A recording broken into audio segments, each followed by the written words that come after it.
오늘 말씀의 제목은 하나님을 가까이 하라.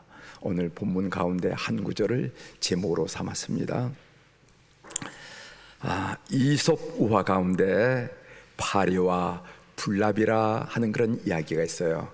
아마 여러분들이 들어봄직한 그런 내용입니다. 파리가 날아다가 휘휘 날아다니다가 맛있는 달콤한 꿀을 발견했습니다.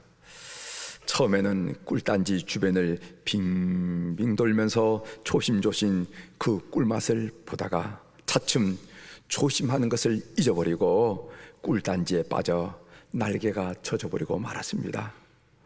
빠져나오려고 날개짓을 하면 할수록 더 깊이 빠져들어갑니다.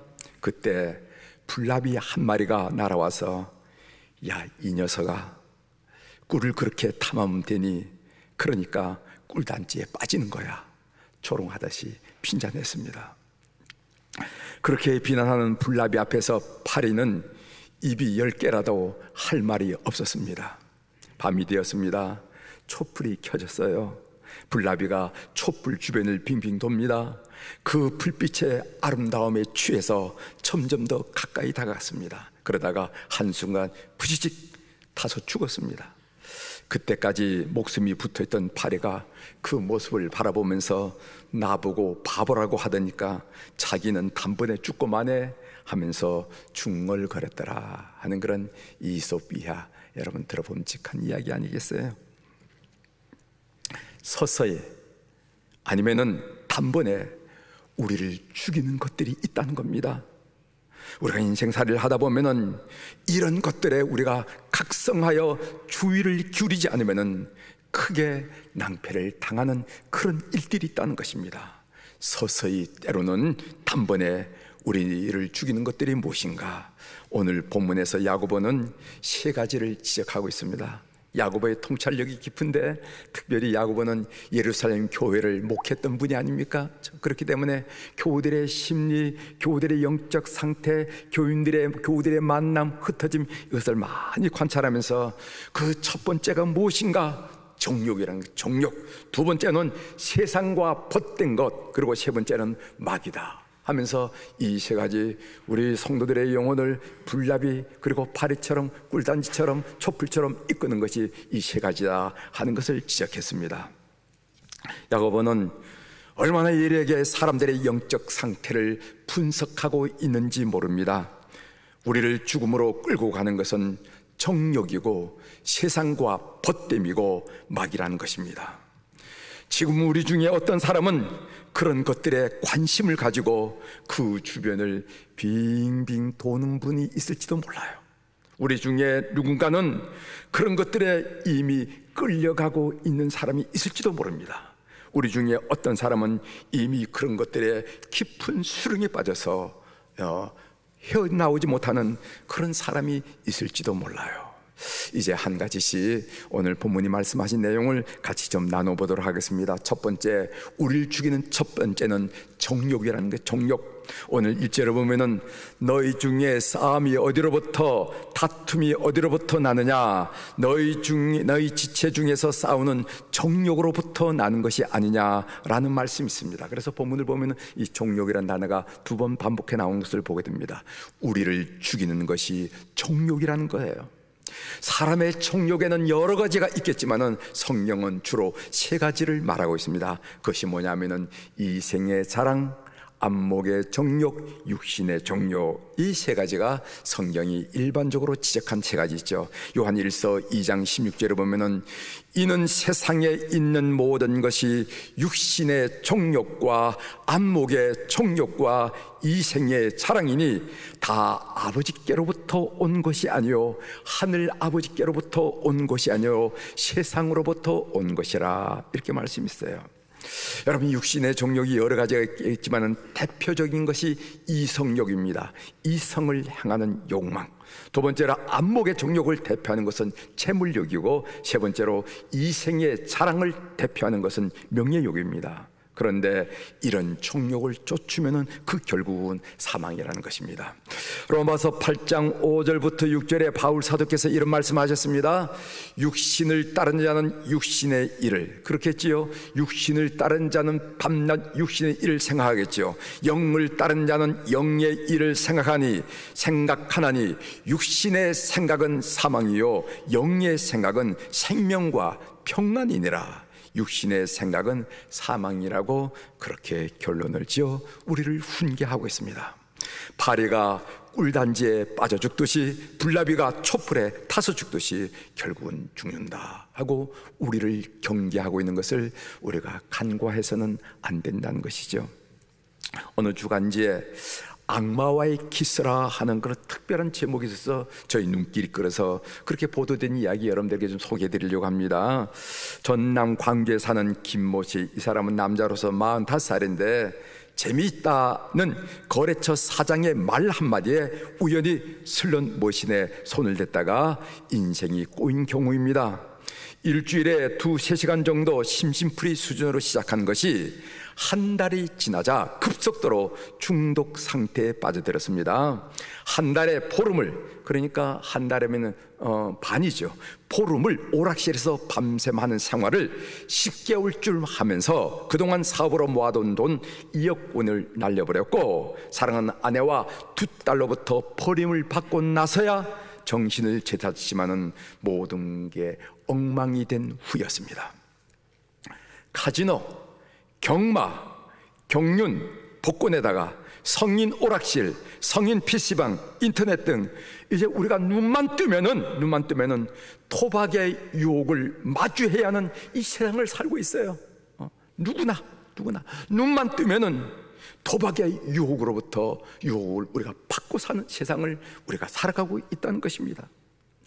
도박의 덫에 걸려서 도저히 자기 힘으로 헤쳐나오지 못한 상태를 의학용어로 병적 도박, pathological gambling 이렇게 말한다고 해요. 그런데 이 병적 도박의 진단을 받는 우리 한국인의 비율이 어느 정도냐 하면은요, 제가 어제 검색을 해봤는데 1 내지 2%라고 그럽니다.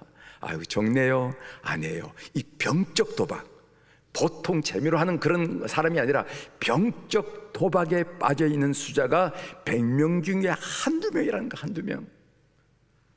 그래서 우리 교회가 1000명이라고 그러면은 10명 내지 20명은 여기하고 관계 있다고 이렇게 보여진다는 거예요. 이렇게 정신을 못 차리고 있어요. 도박의 피해는 상상을 초월합니다. 파산, 실직, 이혼은 물론이고 자살률도 20%가 넘는다고 그럽니다. 우리는 지금 갖가지 유혹이 많은 세상을 살아가고 있어요.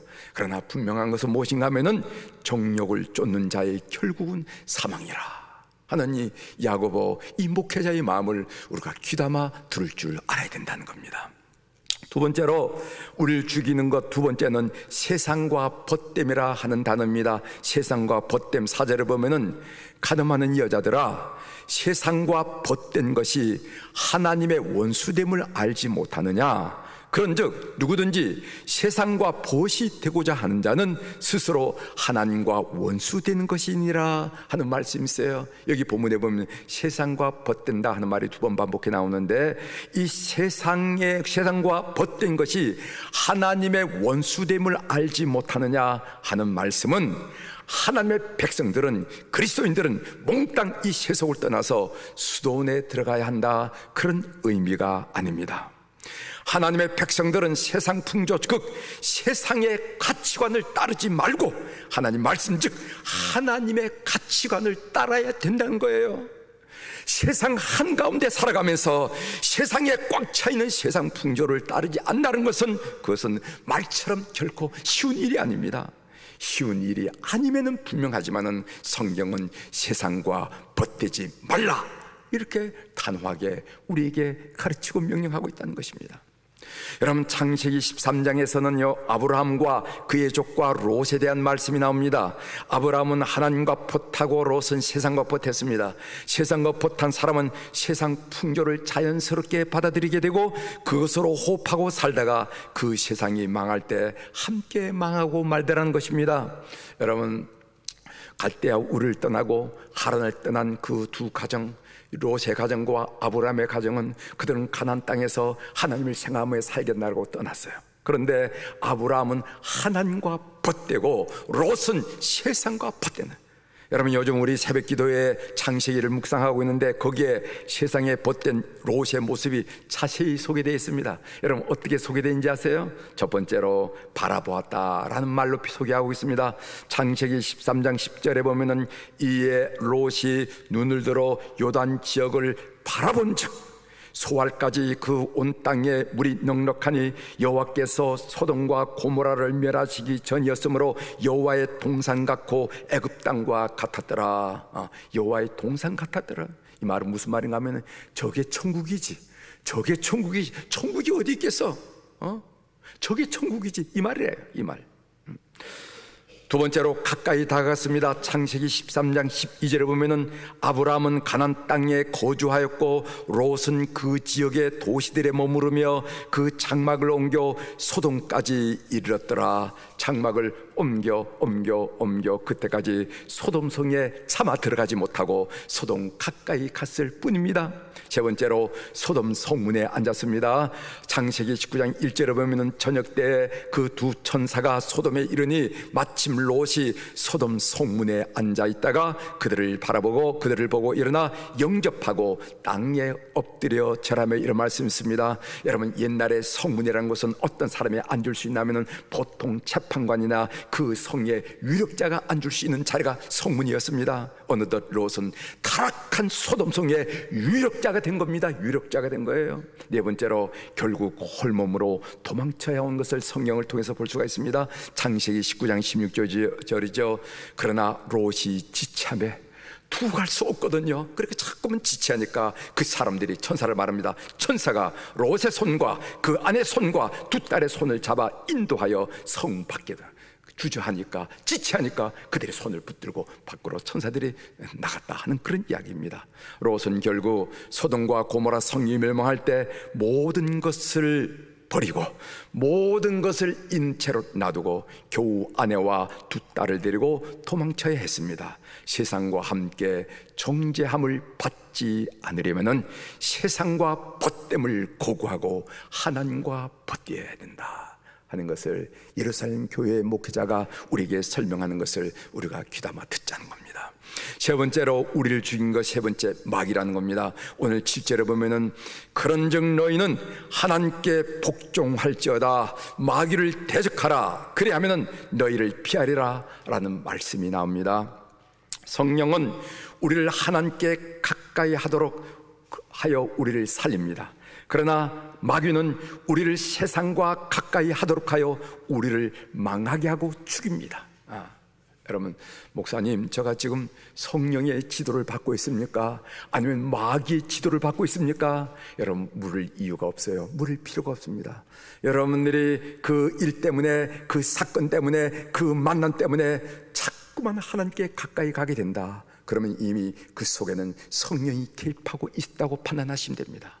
그런데 그 일 때문에, 그 사건 때문에, 그 만남 때문에 자꾸만 세상을 향해 가까이 간다. 그러면 이미 그 속에 사탄이 역사하고 있다. 그렇게 판단하시면 된다는 것입니다.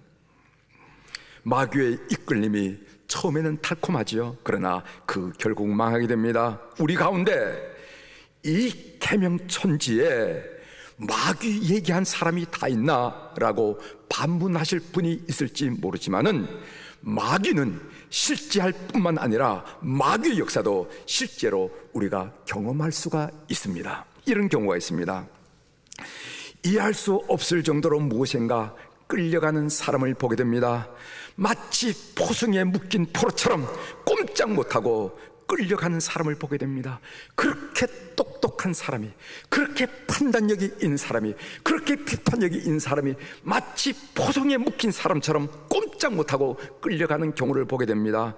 그 끄는 것이 때로는 도박일 수가 있고, 그것이 도벽일 수도 있고, 때로는 이성관계일 수도 있어요. 다양한 거 있겠죠. 그러면 가족들이 그 사람을 붙들고 야단치기도 하고 애운해 보기도 하고 다투기도 합니다. 어떻게 할 작정이냐고, 살자는 얘기냐고, 죽자는 얘기냐고 애운도 하고 다투기도 하고 싸우기도 한단 말이죠. 한바탕 난리법석을 떨면은 잠시 뜸했다가 또 다시 끌려갑니다. 스스로 이래서는 안 된다고 다짐하고 생각하지만은 발걸음 이미 저만치 가 있습니다. 사랑하는 교회 여러분, 이럴 경우 한 번쯤 사탄이 역사하는 것이 아닌지 생각해 보십시오. 모든 사건을, 모든 일을 사탄으로 엮어가는 것은, 그것은 바람직하지 않습니다. 그건 좋지 않아요. 그러나 오늘 제가 설명한 것처럼 이거는 이상하다라고 여겨질 때 사탄이 우리 삶에 역사하지 않은가라는 것을 생각해 보셔야 된다는 겁니다. 사탄이 역사한다고 판단한다면 사람과의 싸움을 멈추고 영적 싸움을 시작하셔야 됩니다. 여러분, 에베소 6장 12절에 바울 사도께서 에베소 교인들에게 하신 말씀입니다. 우리의 씨름은, 우리의 싸움은 무엇인가? 혈과 육을 상대하는 것이 아니라, 혈과 육이라는 것은 사람을 말하는 거 아니겠어요? 혈과 육을 상대하는 것이 아니요 통치자들과 권세들과 이 어둠의 세상 주관자들과 하늘에 있는 악의 영들을 상대하매라. 우리가 정말 진정으로 싸워야 될 것은 하늘에 있는 악의 영, 사탄, 마귀와의 싸움이라는 것을 바울 사도는 에베소 교인들에게 설명했다는 것입니다. 여러분, 영적 싸움을 어떻게 되죠? 여러분, 귀담아 들으시고 한번 여러분의 삶 속에 한번 적용해 보시길 바랍니다. 첫 번째로 하나님께 죄를 고백하십시오. 요한일서 1장 9절에 보면은 만일 우리가 우리 죄를 자백하면, confess한다는 거, 자백하면은 그는 미쁘시고 의로사 우리 죄를 사하시며 우리를 모든 불에서 깨끗하게 하실 것이요. 여러분이 잘 아는 말씀이죠. 하나님께 죄송하고 부끄럽지만은 내가 집사로서, 내가 권사로서, 내가 10년, 20년 신앙생활한 사람으로서 이런 죄를 반복한다는 것은 하나님께 너무 죄송스럽고 너무 부끄러운 일이지만은, 그러나 사는 길은 하나님께 죄를 고백하는 길밖에 없습니다. 뿐만 아니라 죄와 관련된 사람들에게도 그 죄를 고백하고 배상할 것이 있으면 배상하셔야 됩니다. 그래야만 회개가 완결되는 것입니다. 그렇지 않으면 그 그루트 위에서 싹이 나서 어느새 동일한 죄의 열매를 먹고 반복하는 것을 다시 한번 느끼게 된다는 것이죠. 첫 번째, 하나님께 죄를 고백하십시오. 두 번째로는 마귀를 대적하십시오. 오늘 야고보서 4장 7절에 보면은 그런즉 너희는 하나님께 복종할지어다 마귀를 대적하라. 그래야면 너희를 피하리라. 영혼과 심령과 육체를 노력하는 마귀를 대적하십시오. 여러분들의 생각과 여러분들의 마음과 여러분들의 감정을 노력하는 사탄을 대적하십시오. 사탄아 물러가라 라고 엄숙하고 단호하게 선포하십시오. 자기 귀에 말하는 내 귀에 또렷하게 들릴 정도로 2번, 3번, 4번, 5번 사탄아 물러가라 이렇게 단호하게 선포하십시오. 여러분, 사람을 미워하지 말고 사람 붙들고 사느니 죽느니 애원하지 말고 그 뒤에 역사하는 사탄을 여러분들이 영적으로 분별하고 막을 수 있고 대적하는 여러분들이 되기를 바랍니다.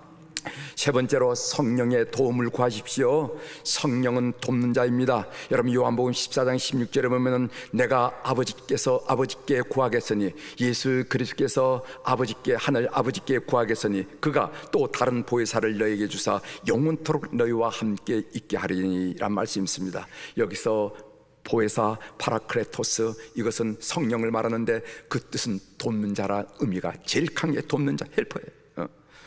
자기 의지의 박약함을 인정하고 자기 지성의 우둔함을 인정하고 자기 감정의 예민함을 인정하고 성령께 SOS를 치라는 겁니다. 하나님, 저는 다짐하고 각오하지만은 저의 의지는 박약해요.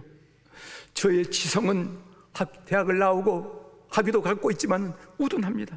여러분, 우둔합니다. 여러분, 사이비 종교, 여러분 이단 종교에 무식한 사람만 거기 모여 있는지 아십니까? 절대 그렇지 않아요. 저는 우둔합니다. 저의 감정은 마치 죽을 듯이 팍 살았다 하고 기복이 심하고 저의 감정을 컨트롤 못합니다. 나는 의지가 박약하고 나는 지성이 우둔하고 나는 감정이 기복이 심합니다. 이런 나를 긍휼히 여겨달라고, 하나님 도와달라고 성령께 SOS를 치는 여러분이 되시길 바랍니다. 그러면 빌보서 4장 6절 7절에 보면은 아무것도 염려하지 말고 다만 모든 일에 기도와 간구로 너희 구할 것을 감사함으로 하나님께 아뢰라. 그리하면은 모든 지각에 뛰어난 하나님의 평강이 그리스도 예수 안에서 너희 마음과 생각을 지키시리라. 이렇게 했어요. 여기 보면은 모든 일에, 아무것도 모든 일에 이렇게 말했다는 것이죠. 그러면 이게 우리 목사님이 말씀하시는 성령의 도움이구나, 이런 걸 보고 성령이 도움이구나 하고 여러분 스스로가 확인할 수 있을 정도로 성령께서 여러분들을 도와주신 것을 경험하게 될 것입니다. 네 번째로, 욕망의 자리를 피하십시오. 욕망의 자리에서 자기 욕망을 이기는 장사는 없습니다. 여러분 메시멜로 사건 아시죠? 실험했다는 거. 메시멜로를 앞에 놓고 그걸 버틴 아이들은 없더라는 거예요. 진정으로 욕망을 이기려면 욕망의 자리를 피하십시오. 요셉이 보디발의 아내 유혹의 자리를 피하여 냈다 달려나가듯이, 도망가듯이 피해만 이긴다는 것입니다. 제가 말씀을 드렸습니다. 우리가 어떻게 영적 싸움을 싸울 것인가? 첫 번째로 하나님께 죄를 고백한다는 겁니다. 반복하고 반복해서 부끄럽고 죄송스럽지만은, 두 번째로는 마귀를 대적하라. 세 번째는 성령의 도움을 구하라. 그리고 욕망의 자리를 피하라. 삶의 적용을 여러분들에게 말씀드리겠습니다. 이제 그 문제들을 정욕, 세상과 벗됨, 마귀, 이 문제를 해결하십시오. 오늘 목사님 설교는 그런 주제구나 하고 그냥 귓가에 듣고 귓등으로 흘려보내지 마시고 이 문제를 오늘 이 아침에 해결할 결심과 결단이 있게 되기를 주의 이름으로 고면합니다. 지체하지 말고 해결하십시오. 주님께서 농고를 펴시기 전에, 여러분들 앞에 놓고 하나님 앞에 농고를 펴시기 전에, 주님께서 채찍을 들기 전에 여러분들이 지체 없이 해결하는 교우들이 되길 바랍니다. 아주 먼 거리를 걸어온 어떤 여행자에게 기자들이 몰려가서 여행 중에 가장 고통스러웠던 것은 무엇이었습니까? 라고 물었다는 것이 아닙니까? 장렬하는 뜨거운 태양이었습니까? 아닙니다. 광야의 목마름이었습니까? 아닙니다. 진흙수렁에 빠졌던 경험이었습니까? 아닙니다. 추운 밤이었습니까? 아닙니다. 대답합니다. 사실 저를 가장 괴롭히고 고통스럽게 했던 것은 제 신발 속에 들어간 작은 모래알들이었습니다 라고 여행자는 대답했다는 것입니다. 여러분 웃기지 않나요? 신발 속에 들어간 작은 모래알이라면 잠시 시간을 내서 신발을 툭툭 털어내면 될 것이 아닙니까? 작은 모래알, 잠시 시간을 내어 털으면 해결될 작은 모래알. 여행자는 그 모래알을 털어내지 않고 먼 길을 고통스럽게 걸어왔던 것입니다. 우리도 마찬가지. 지금 얘기하려고 하는 핵심이 우리도 마찬가지. 우리도 멀고 먼 인생길을 걸어가면서 잠시 시간을 내어 하나님 앞에서 털어내면 해결될 죄의 모래알 때문에, 죄의 모래알 때문에 고통을 느끼면서, 양심의 가책을 느끼면서, 죄책감을 느끼면서 부자유함으로 살아가고 있지는 않느냐 하는 말이에요. 이제는 벗어서 예수님의 이름으로 털어내버리는 여러분이 되시길 바랍니다. 주님은 우리를 새롭게 하십니다. 여러분들이 살아는 성경 말씀 고린도서 5장 17절에 보면요, 그런즉 누구든지 그리스도 안에 있으면 새로운 피조물이라 이전 것은 지나갔으니 보라 새 것이 되었도다 라는 말씀이 있어요. 주님은 우리를 날마다 새롭게 하는 영원한 갱신자이십니다. 새로운 피조물이라 이전 것은 지나갔으니 보라 새 것이 되었도다, 이렇게 선포한다는 거예요. 여러분 지금 시간이 11시 49분인데 11시 48분 55초 전까지 이전 것은 다 지나간 거예요. 믿는 여러분들이 되시길 바랍니다. 한 무리의 장난꾸러기 소년들이 해변에서 놉니다. 여러분들도 그런 경험이 있으시겠지만은 그림도 그리고 해변에서 글씨도 쓰고 모래성도 쌓고 그러다가 망가뜨리기도 하고 해변은 어지럽고 혼란스럽습니다. 그런데 파도가 밀려와서 한번 쏴 쓸려나고 가면은, 저는 동해바닷가를 더 좋아하는데 이 동해가는 파도가 세기 때문에 한번 치고 나오면 다 그렇게 깨끗해지. 파도가 한번 철썩 치고 나면은요, 그 집 그리고 욕도 써놓고 이렇게 개발세발 해놨던 것이 싹 지워 말끔하게 정리되는 것을 경험하게 됩니다. 그렇습니다. 죄, 실패, 실수, 미움, 아픔, 상처, 혼란, 절망, 그러나 예수 그리스도의 보혈의 파도가 한번 철썩 쓸고 지나가면은 우리는 새로운 피조물로 새롭게 된다는 것을 성경이 우리들에게 증명하고 있습니다. 자, 너는 새로운 피조물이란다. 이제 새롭게 시작해 보렴. 이것이 성령께서 끊임없이 우리에게 들려준 음성이에요. 지금도 여러분의 영혼의 해변에는 예수 그리스도의 보혈의 파도가 절썩거리고 있다가 그 보혈의 파도가 여러분들의 영혼을 씻고 여러분들의 입도 씻어내리고 여러분들의 생각도 씻어내리고 여러분들의 손과 발도 씻어내는 것을 믿는 여러분들이 되기를 주의 이름으로 축원합니다. 사랑하는 교회 여러분, 이젠 포기할 만도 한데 나 같으면은 진작 포기했을 텐데 하나님이 우리를 날마다 새롭게 하는 이유가 무엇인지 아십니까?